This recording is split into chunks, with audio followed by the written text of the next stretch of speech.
Reyhan Talu Akça sormuş. Kızım 21 aylık ve geceleri yoğun olmakla beraber öksürük krizleri yaşıyoruz. Ne yapmam lazım demiş. Özellikle geceleri artan, yoğun olan öksürük atakları daha çok geniz akıntısı ile ilgili oluyor. Ama tabii ki bunlar kural değil.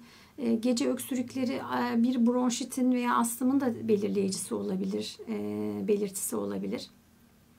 Mutlaka muayene ettirmek lazım. Öncelikle bu bir geniz akıntısına mı bağlı veya akciğerlerindeki bir bronşit belirtilerine, astım belirtilerine mi bağlı?